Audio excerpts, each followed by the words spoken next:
और देखिए कुछ देर में बिहार बीजेपी की बैठक होने वाली है। सम्राट चौधरी बैठक में शामिल होंगे। बिहार बीजेपी प्रभारी विनोद तावड़े भी इसमें शामिल होंगे। बिहार की सियासी उठापटक पर इस बैठक के दौरान मंथन किया जाएगा।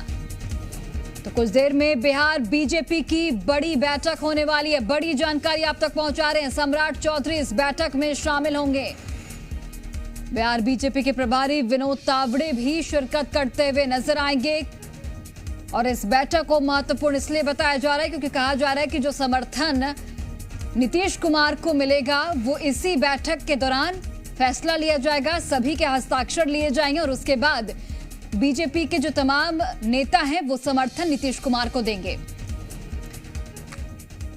बढ़ते आगे बिहार में सियासी हलचल के बीच बड़ी खबर। थोड़ी देर में आरजेडी की बड़ी बैठक होने वाली है। बिहार के सियासी समीकरणों पर यह बैठक होने वाली है। आसानी से सत्ता पलटने नहीं देगी आरजेडी। सूत्रों के हवाले से यह बड़ी जानकारी इस वक्त निकलकर सामने आ रही है।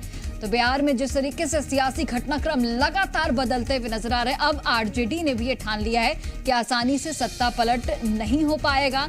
आरजेडी भी तमाम कोशिशें करने में जुटी हुई है। किसी तरीके से विधायक को यहां पर तोड़ा जाए, अपनी तरफ लाया जाए, क्योंकि अगर संख्या बल की बात करें तो आरजेडी अकेले दम पर सरकार नहीं बना सकती। उन्हें विधायकों की जरूरत होगी या फिर दूसरे खेमे से विधायकों के इस्तीफे की भी यहां पर कोशिश आरजेडी की रहने वाली है।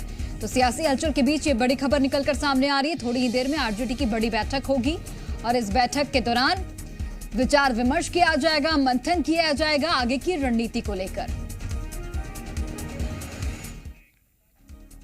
बिहार के सियासी हालात पर बयानबाजी के दौर शुरू हो चुके हैं और तमाम नेताओं के भी अलग अलग दावे हैं, वो आपको सुनाते हैं।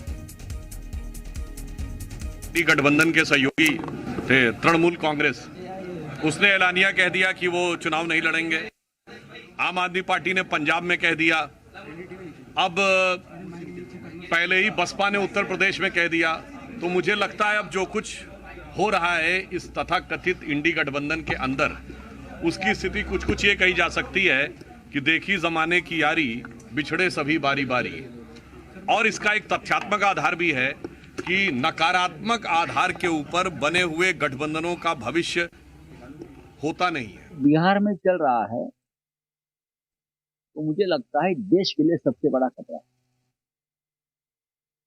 एक जगह पर आप अयोध्या की राम की बात करते हो, राम का सत्य वचन, राम राज्य की बात करते हो। दूसरी तरफ बिहार में आप परशुराम को साथ में लेकर जाना चाहते हो। तो देश में राम लाना चाहते हो या परशुराम की सत्ता लाना चाहते हो? भारतीय जनता पार्टी बहुत राज्यों में अपना रही है और वो दो एक तरीके से काम करती है। या तो पूरे के पूरे नेतृत्व को अपनी तरफ कर लो, या फिर अगर वो पार्टी नहीं आ पा रही है तो विधायकों को खरीदो। आपने देखा मध्य प्रदेश में यही हुआ, कर्नाटक में यही हुआ, पूरे नॉर्थ ईस्ट में यही हुआ और राज्यों में हुआ।